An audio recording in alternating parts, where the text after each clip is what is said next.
Hello everybody, welcome back. तो screen के ऊपर आप जो देख रहे हैं ये है आपका IGNOU Indira Gandhi national open university Delhi का लोगो। तो इन्होंने प्रस्तुत किया है आपके लिए एडमिशन टू पीएचडी प्रोग्राम्स जुलाई 2022। तो जुलाई 2022 जो निकल चुकी है ना, वो वाले सेशन के लिए ये आपका मांग रहे हैं एडमिशन। किसके लिए? आपके पीएचडी प्रोग्राम्स के लिए।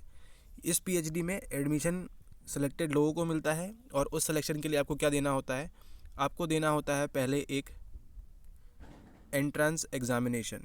ठीक है, एक एंट्रेंस टेस्ट आपको देना होगा, देन आपका इंटरव्यू होगा एंड देन उसके बाद अगर आप सेलेक्ट होते हैं तो आपको इस पीएचडी प्रोग्राम में एनरोल किया जाएगा। तो बात करने वाले हैं हम इस वीडियो में किसकी? हम बात करने वाले हैं हमारी प्यारी साइकोलॉजी के बारे में। मतलब अगर आप साइकोलॉजी से पीएचडी करना चाहते हैं इंदिरा गांधी इग्नू से, तो उसके लिए क्या प्रोसीजर है, क्या कैसा है। बात करें इसकी मान्यता वगैरह की, तो देखिए सब वैलिड है। ठीक है, जब तक आपके पास नॉलेज है तब तक आपको कोई पीछे नहीं रख सकता, चाहे आपने किसी भी XYZ यूनिवर्सिटी से किया हो, एज लॉन्ग एज वो यूजीसी से मान्यता प्राप्त है। ठीक है, अगर आप यूजीसी से मान्यता प्राप्त नहीं से भी करते हैं, लेकिन एज लॉन्ग एज आपके पास नॉलेज है तो नॉलेज को सलाम है। और आगे बढ़ते हैं हम इस इन्फॉर्मेशन ब्रोशर के अंदर। ठीक है, हम बात करने वाले हैं केवल साइकोलॉजी स्टूडेंट्स की कि उनके लिए क्या कैसी चीज़ें होंगी इग्नू के रिगार्डिंग। चलते हैं नीचे। यहाँ पे दिया हुआ है मैदान गढ़ी, लिखा हुआ है 110-068। तो यहाँ पे अगर आपको किसी भी प्रकार की क्वेरी है तो आप researchunit@ignu.ac.in पे यहाँ संपर्क कर सकते हैं। बात करेंगे हम सबसे पहले जनरल इन्फॉर्मेशन की, वो देख लेते हैं क्या है। यहाँ पे आपको बोला जा रहा है applications are invited for admission to PhD programme in selected disciplines. ठीक है, कुछ सेलेक्टेड डिसिप्लिन्स हैं और उनमें से एक क्या है? एक है आपका मनोविज्ञान यानी कि psychology, for the July 2022 session. The list of disciplines, name of the programme coordinator, और ये सब आपको दिया हुआ है यहाँ पे। सीट अवेलेबिलिटी यहाँ पे आपको बताई हुई है। अगला आता है the PhD programme is offered in strict compliance with the UGC minimum standards and procedures for award of PhD degree regulations 2002 and amendments दिए to from time to time. मतलब ये वैलिड है। Selected candidates will be govern by IGNOU ordinance. ठीक है, जो भी select होंगे उनको किसके थ्रू गवर्न किया जाएगा? इग्नू का जो ऑर्डिनेंस है, इग्नू की जो रेगुलेशंस हैं और इग्नू की जो गाइडलाइंस है ना, किसको कंडक्ट कराने के लिए? आपके पीएचडी डिग्री प्रोग्राम्स के लिए। मतलब आपकी साइकोलॉजी की पीएचडी जो भी होगी किससे संबंधित होगी? पूरे इग्नू ऑर्डिनेंस से। और ये अपनी हर यूनिवर्सिटी का अलग अलग होता है।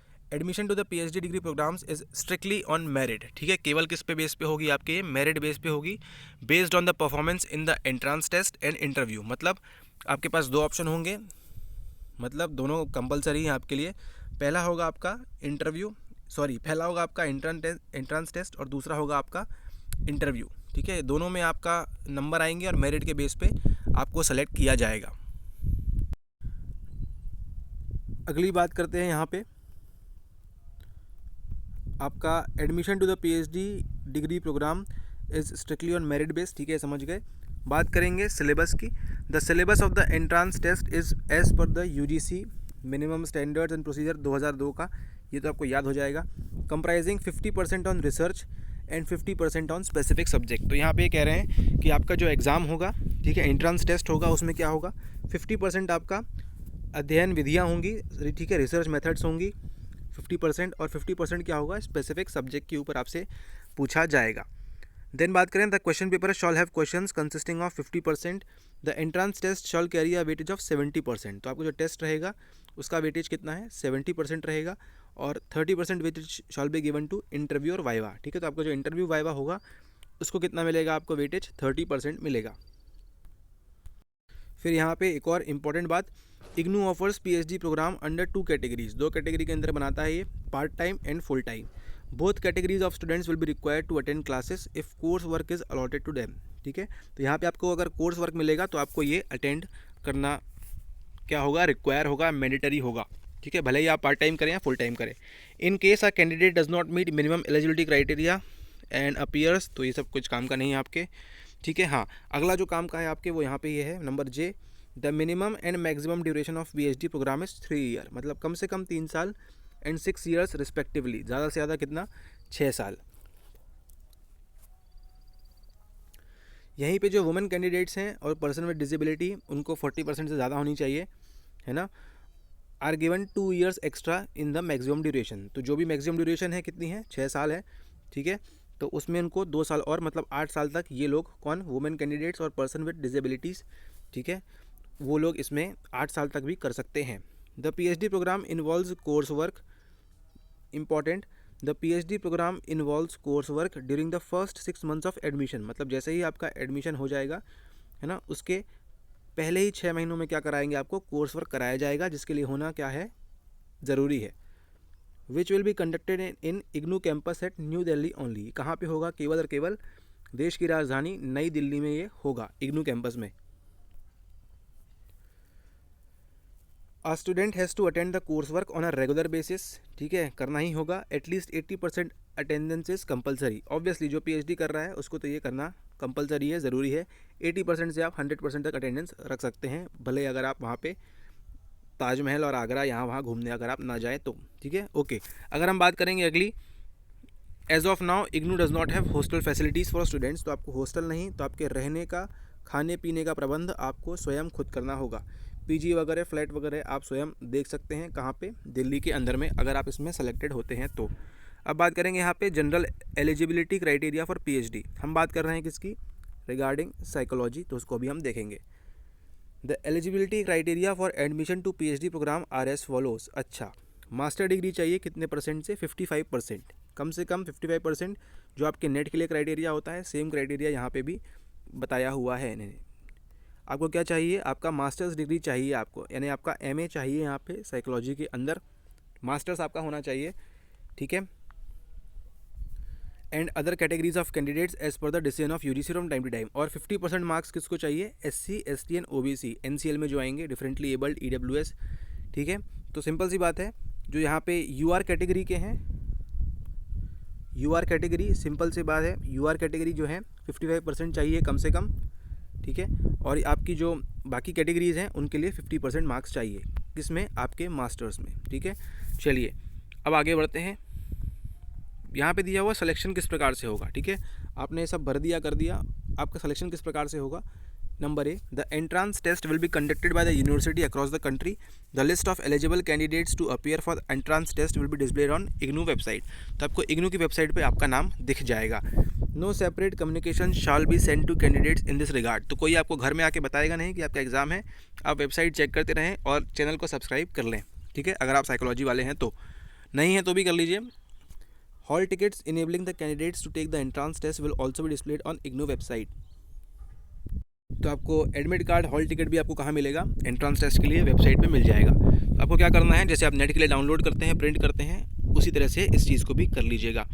फिर यहाँ बोल रहे हैं candidates are required to bring with them an original identity proof having photograph, तो कुछ भी आपको ले जाना है, Aadhaar card, voter ID, driving licence, passport, ID card issued by government agencies, इनमें से कुछ 4 5 6 चीज़ों में से कुछ भी ले जा सकते हैं, ठीक है। और जो लोग पैन कार्ड लेके जाते हैं, ठीक है, तो उनके घर इनकम टैक्स वाले आ सकते हैं, ठीक है, इसलिए पैन कार्ड लेके ना जाएं। फिर यहाँ बोल रहे हैं those who secure at least 50% marks in the entrance test, ठीक है, और 45% in case of SC ST OBC, differently abled person and EWS, ठीक है, और जो भी अदर कैटेगरीज होंगी वो। यहाँ बोल रहे हैं will be short listed for the interview, आपको इंटरव्यू के लिए बुलाया जाएगा in order of merit subject to the maximum limit of 5 times on the available seat, तो मतलब जितनी भी सीट्स अवेलेबल होंगी तो उसका कितना 5 टाइम्स, है ना, ऑर्डर ऑफ मेरिट से आपको यहाँ पे बुलाया जाएगा। तो आपको क्या करना है, आपको अच्छे से अच्छा स्कोर करना है अपने PhD एंट्रांस के अंदर। अगला चरण आएगा आपका इंटरव्यू का, प्रेजेंटेशन का, ठीक है। अगर आप मान लीजिए उन 5 टाइम्स में आप अंदर आ जाते हैं तो क्या होगा, आपका इंटरव्यू होगा। Short listed candidates in the entrance test will be called for interview, presentation of synopsis, ठीक है, अपना सिनॉप्सिस दिखाना होगा वहाँ पे, उसकी भी तैयारी करके जाइएगा। Before the discipline specific doctoral research committee, ठीक है, तो एक कमेटी होगी, उसके सामने आपको ये इंटरव्यू करना होगा। Offer letters for admission will be send to the selected candidates only, तो जिनका सिलेक्शन हुआ है उनको ही क्या मिलेगा, यहाँ पे ऑफर लेटर मिलेगा एडमिशन का, ठीक है। एक बात इंपॉर्टेंट यहाँ पे, एप्लीकेशन फ़ी कितनी है, 1000 रुपये मात्र, ठीक है, 1000 रुपये मात्र, जो कि क्या है, नॉन रिफंडेबल है कम्प्लीटली, ठीक है। तो अपनी सूझबूझ से, समझ से अगर आप इसको एलिजिबिलिटी क्राइटेरिया मीट कर रहे हैं तो इसको भरिए, अच्छे से एंट्रेंस टेस्ट दीजिए। फिर यहाँ पे बोल रहे हैं the candidates before applying for PhD entrance test must ensure the eligibility. ठीक है, आपकी एलिजिबिलिटी होनी चाहिए जो क्या है आपकी 55% अगर आप अनरिजर्व कैटेगरी से हैं और 50% अगर आप बाकी से तो हैं तो।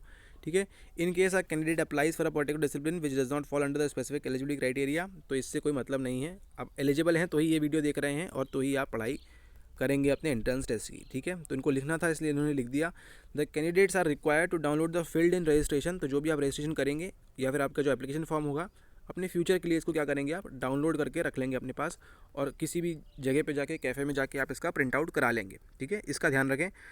Candidates are required to apply online only. ठीक है, तो कोई अगर आपके घर आके मांगेगा पैसे 1000 रुपये दीजिए पीएचडी एडमिशन, तो उसको नहीं करना है, आपको खुद अप्लाई कर सकेंगे इसको ऑनलाइन। ठीक है, आपके पास एमफिल हो, नेट हो, जेआरएफ हो, सबको क्या करना होगा इसका एंट्रेंस टेस्ट देना होगा। ठीक है, यहाँ पे जो इग्नू है कोई भेदभाव नहीं कर रहा है एमफिल नेट जेआरएफ के बीच, तो आपको यहाँ पे देना होगा। No exemption from appearing for the entrance test is permissible. ठीक है, तो अब यहाँ पे आपको लिस्ट दी हुई है आपके शहर में आपके गांव में अगर ये एग्ज़ाम हो रहा है तो। ठीक है, फॉर रिसर्च एंट्रेंस एग्जामिनेशन दिया हुआ है, उसको अभी हम देखेंगे। वाइल अप्लाइंग, जब आप अप्लाई करेंगे candidates must select 4 examination centre. ठीक है, 4 सेंटर सेलेक्ट करना है, एक अपने घर के पास का, फिर उससे थोड़ा दूर का, फिर थोड़ा दूर का और इस हिसाब से। ठीक है, ताकि जहाँ जो अवेलेबिलिटी होगी उस हिसाब से आपको जगह दे दी जाएगी। यहाँ पे यूनिवर्सिटी के पास पूरा हक है can change the examination city centre opted by the candidate to another nearby centre if number of candidates are more less at any examination centre. ठीक है, तो मान लीजिए अगर आप लेते हैं लखनऊ में सेंटर अपना, लेकिन लखनऊ में मान लीजिए बहुत ज़्यादा भीड़ हो गई है तो आपको वो दिल्ली फेंक सकता है। ठीक है, या फिर कानपुर या फिर किसी और जगह पे जहाँ भी सेंटर होगा XYZ जगह पे वो आपको यूजीसी बोल रहे हैं, आपको यूनिवर्सिटी जो है वो भेज सकती है। ठीक है, नॉट यूजीसी, यूनिवर्सिटी। ठीक है, okay. The examination city centre once opted shall not be changed. तो एक बार अगर आपने लखनऊ सेलेक्ट कर लिया तो आपको लखनऊ में ही पीएचडी का एग्ज़ाम देना होगा या फिर जहाँ भी आपको सेंटर मिलेगा वहाँ पे, इसके बाद कोई चेंज नहीं होंगे। The admit card will be uploaded on IGNOU website. तो इग्नू की वेबसाइट पे आपको एडमिट कार्ड मिल जाएगा, इसका आप ध्यान रखें। Please check the admit card, ध्यान से देखें कि आपका नेम, सब्जेक्ट ग्रुप यानी कि only and only psychology, date of birth, gender, centre name, city in category, ये सब सही है कि नहीं। कुछ भी दिक्कत आती है तो एडमिट कार्ड में अपने जाके आप बात कर सकते हैं। फिर यहाँ दिया है रिजर्वेशन की बात है, तो आपको तो अच्छे मार्क्स लाने हैं तभी इसमें काम चलेगा आपका। ठीक है, यहाँ ध्यान देने योग्य एक और बात है, being called for interview does not entitle a candidate to stake claim for admission. अगर आपको केवल इंटरव्यू के लिए बुलाया गया है इसका ये मतलब नहीं है कि आपका एडमिशन सक्सेसफुली हो गया है। ठीक है, और आपके 1000 रुपये वसूल हो गए हैं, ऐसा बिल्कुल नहीं है। The doctoral research committee DRC committee जो बैठेगी may not recommend a candidate if the discipline does not have the specialisation in which he she wants to carry out research. ठीक है, तो इस चीज़ का भी आप यहाँ पे ध्यान रखें। 15 नंबर पे है the university reserves all the right not to fill up some or all. तो ये आपके मतलब का नहीं है। अब जो आपके मतलब की बात है उसको देखते हैं। यहाँ पे देखिए सिटी दी हुई है कहाँ कहाँ पे एग्जामिनेशन होना है। हैदराबाद, पोर्ट ब्लेयर, ईटानगर, गुवाहाटी, पटना, चंडीगढ़, कालकाजी, गोवा, वडोदरा, सूरत, ये सब जम्मू, एर्नाकुलम, ग्वालियर, पुणे, फुलबनी, केंद्रापाड़ा, बरीपाड़ा, केओंझार, बालासोर, ये सब जो जगह हैं, लखनऊ, कोलकाता, अलीपुर। ठीक है, ये सारी जो जगह हैं, मुरादाबाद, तिरुवनंतपुरम, विलेपार्ले, पनवेल, भागलपुर, विशाखापट्टनम, देवघर झारखंड, उड़ीसा, अंगुल, देवघर, तो ये सब जगह पे आप क्या कर सकते हैं अपना सेंटर भर सकते हैं। बात करेंगे हम only and only school of social sciences के अंदर। यहाँ पे है आपकी PhD साइकोलॉजी। इसमें सीट्स की बात करें तो जनरल की है, जिनको 55% के ऊपर लाने हैं उनको कितना है 8 है, सीट्स 8 हैं। OBC की बात करें, OBC के लिए यहाँ पे 3 सीट्स हैं, SC के लिए 1 है, ST की 1 है और EWS की 1 है। तो टोटल कितनी सीट्स हैं आपके पास 14 सीट्स हैं। और क्या चाहिए आपको एलिजिबल होने के लिए, मास्टर डिग्री इन साइकोलॉजी और अ कंसर्न्ड रिलेवेंट अलाइड सब्जेक्ट। ठीक है, अप्लाइड साइकोलॉजी हो सकती है, काउंसलिंग, फॉरेंसिक, क्लिनिकल, कॉग्निटिव, जो भी आपकी मर्ज़ी आपने किया है साइकोलॉजी में काम। ठीक है, वहीं का जाके आपको क्या करना है, उसका प्रदर्शन करना है और अपना PhD सक्सेसफुली करनी है। ठीक है, फ्रॉम अ रिकॉग्नाइज्ड यूनिवर्सिटी, तो इग्नू से अच्छी यूनिवर्सिटी कौन सी होगी। ठीक है, ओके। तो ये थी बात आपकी एलिजिबिलिटी की और आपने देख लिया कहाँ कहाँ पे इसका सेंटर है। एंड 14 सीट है आपके पास, तो लग जाइए। अब हम बात करेंगे यहाँ पे किसकी, बात करेंगे हम सिलेबस की, कि सिलेबस क्या है आपका PhD PC का। ठीक है, ऑलराइट, 50-50 आएगा सवाल आपका। तो PhD in psychology number 6, PhD in psychology, थोड़ा सा कलर चेंज करते हैं, ठीक है। रिसर्च मेथोडोलॉजी कितना आएगा, 50% आएगा। तो आप रिसर्च करने जा रहे हैं तो रिसर्च आपसे ज़्यादा पूछा जाएगा, इसका ध्यान रखें। सबसे पहले पूछेगा कंस्ट्रक्ट्स एंड वेरिएबल्स के बारे में, फिर steps in psychological research, problem and hypothesis, type 1 and type 2 errors, ये तो आ भी चुका है पीवाईक्यू में, ठीक है। क्या होता है टाइप्स ऑफ रिसर्च, इसके अंदर क्या क्या है, एक्सपेरिमेंटल रिसर्च क्या है, non experimental, field experiment, field studies, ठीक है, सर्वे रिसर्च, एक्शन रिसर्च, फिर रिसर्च डिज़ाइन, है ना, paradigm of research, methods of data collection including interview, observation, objective test, questionnaire, test construction, reliability, validity, standardisation and norms, ये सब पूछेगा आपसे। Then आपसे पूछेगा areas of psychological testing, computer based psychological testing, ठीक है, और फिर applications of psychological testing, sampling and sampling techniques, qualitative and quantitative research के बारे में पूछेगा, methods of data collection and data analysis, मतलब कंप्लीट आपकी जो research and methods and statistics है उसके बारे में आपसे लगभग यहाँ पे पूछा जाएगा, है ना। ये एनडीसी क्या होता है, ठीक है, NPC, parametric and non parametric statistics क्या होती है, टेक्निक क्या होती है, कोरिलेशन क्या है, ए का बी से क्या सहसंबंध है, ठीक है, रिग्रेशन क्या है, ठीक है। तो ये सारी चीज़ें आप पूछेगा आपको 50% के लिए। 50% में बात करें, नेक्स्ट क्या आएगा आपके सिलेबस के अंदर,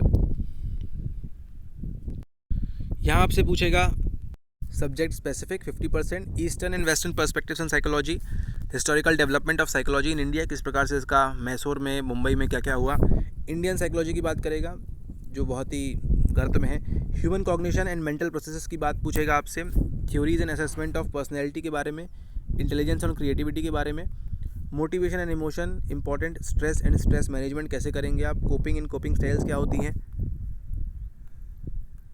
क्या स्ट्रेटजीज होती हैं उसकी। फिर उसके बाद पूछेगा आपसे nature and scope of social psychology, सामाजिक मनोविज्ञान, सोशल कॉग्निशन, ठीक है, सोशल इन्फ्लुएंस क्या है, एटीट्यूड क्या है, प्रो सोशल बिहेवियर क्या है, एंड अल्ट्रुइज्म क्या होता है, ग्रुप डायनामिक्स क्या है, एग्रेशन क्या है, अप्लाइड सोशल साइकोलॉजी क्या है, इसके nature, principle and factors in human development में क्या क्या है, ह्यूमन डेवलपमेंट की कौन कौन सी थ्योरीज है, कौन कौन से सिद्धांत हैं, concept related to disadvantage and deprivation, discrimination and marginalisation, ये आपका नेट का सवाल।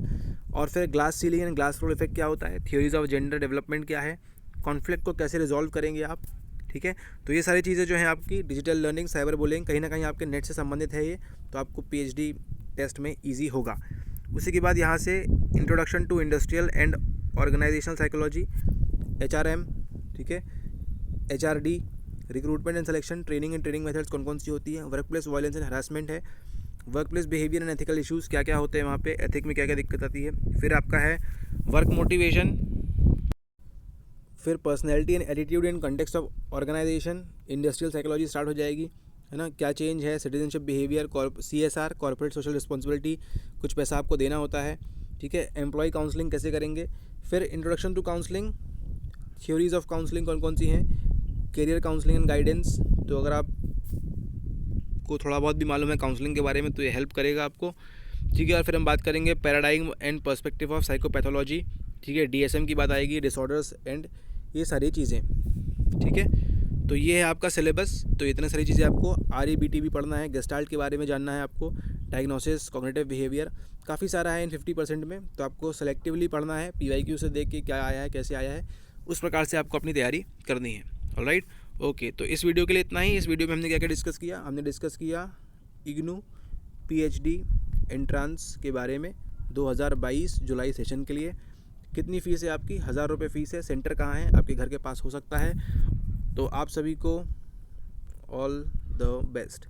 सिलेबस को आप वेबसाइट से जाके डाउनलोड कर सकते हैं, एंड चैनल को पहली बार आए हैं तो सब्सक्राइब कर लीजिए, and thank you and have a nice day ahead.